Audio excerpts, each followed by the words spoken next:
Most people worry about the wrong dangers. They worry about losing money, losing opportunities, losing relationships, losing status, losing comfort. But very few people stop and ask a much deeper question. What kind of person am I becoming? And honestly, that may be one of the most important questions anyone can ask. Because while most people focus on what is happening around them, God often focuses on what is happening within them. Character, integrity, humility, truthfulness, the condition of the heart. Because long before a life falls apart publicly, something usually begins deteriorating privately. And that is why Proverbs 6 is so powerful. In a culture obsessed with appearances, God speaks directly to the condition of the heart. Proverbs 6:16 says, "There are 6 things the Lord hates, 7 that are detestable to him." That is strong language, not dislikes, not prefers against, hates, detestable. And when Scripture uses language that strong, it deserves our attention. Because these verses reveal something important about God's nature. God is not simply concerned about behavior. He is concerned about the kind of people we are becoming.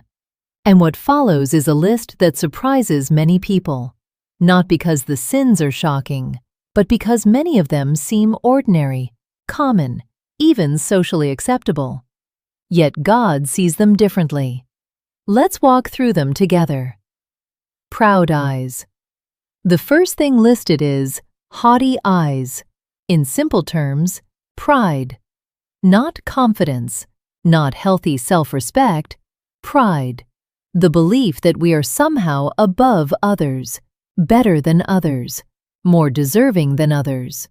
And honestly, pride can be difficult to recognize in ourselves, because pride often disguises itself as superiority, judgment, self-sufficiency, the refusal to admit weakness. The dangerous thing about pride is that it slowly pushes God out of his rightful place, because pride says, "I don't need help. I already know. I can handle this myself." But humility keeps people teachable, dependent on God, open to growth. And perhaps that is why Scripture consistently praises humility, because proud people stop learning. A lying tongue. Next comes a lying tongue.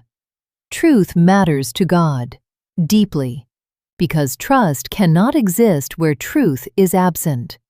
And today, lies do not only happen in conversations, they happen online, in exaggerations, in carefully crafted images that present lives differently than reality. Sometimes people lie to gain approval, sometimes to avoid consequences, sometimes to protect an image. But every lie slowly weakens integrity, and integrity is difficult to rebuild once trust is broken. Hands that shed innocent blood. This points to violence, the destruction of innocent life, the misuse of power. Because God values human life, every human life. And while most people may never physically harm someone, the principle still matters. How we treat people matters. How we value people matters. How we use influence matters. Because every person carries dignity given by God. A heart that devises wicked schemes. Notice where God goes next, the heart. Because before actions happen externally, they are often formed internally. Intentions matter. Motives matter. Thought patterns matter. God cares not only about what we do, but why we do it. And honestly, this challenges modern culture, because many people believe outcomes are all that matter. But Scripture teaches that motives matter too. Feet that are quick to rush into evil. This one is fascinating. Notice the wording, quick to rush. There is eagerness involved, a willingness to move toward what is wrong. And honestly, People naturally move toward whatever they repeatedly feed. That's why habits matter. That's why influences matter. That's why environments matter. Because over time, our desires begin shaping our direction. A false witness who pours out lies. Again, God returns to truth. Why? Because lies destroy trust. Families, friendships, communities, churches, businesses. One dishonest person can create enormous damage. And perhaps that is why God places such importance on truthfulness. Truth creates stability. Lies create confusion. A person who stirs up conflict. And finally, God ends the list with something many people overlook. A person who stirs up conflict in the community. That is remarkable, because God cares deeply about unity, not superficial peace.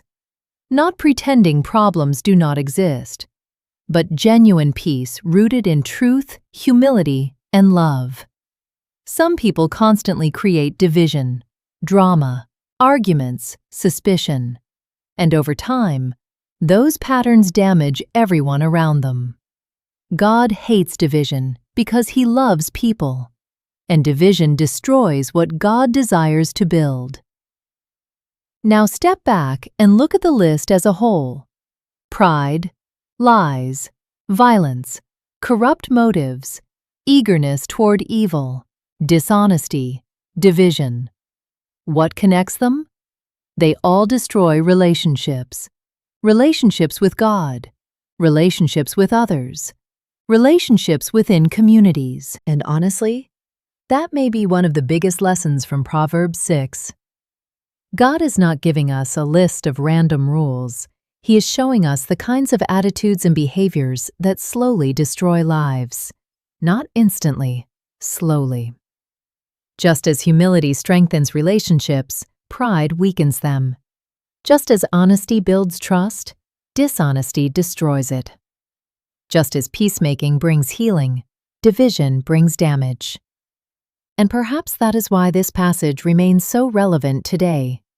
Because technology has changed, culture has changed, society has changed. But human nature has not changed nearly as much as people think. People still struggle with pride, still struggle with truthfulness, still struggle with selfish ambition, still struggle with division. And God still calls people towards something better, toward humility, integrity, truth, wisdom, love. Not because He wants to limit people, but because He wants to protect them. Because every command of God ultimately points toward life, toward flourishing, toward healthier relationships, toward deeper trust, toward spiritual growth. So today, instead of asking, "What are other people doing wrong?" ask a different question. Lord, what are you trying to change in me? Because transformation begins there, not with judging others, but with allowing God to shape our own hearts. And maybe that is where real wisdom begins. If this message spoke to you today, take a quiet moment and reflect. Which of these 7 things is God challenging you to pay attention to? And if you want more faith-based encouragement and biblical motivational stories, subscribe to Inspire and Believe TV. Because wisdom is not simply knowing what is right, it is becoming the kind of person who chooses it. And remember, the greatest dangers are not always around us. Sometimes they are the attitudes quietly growing within us.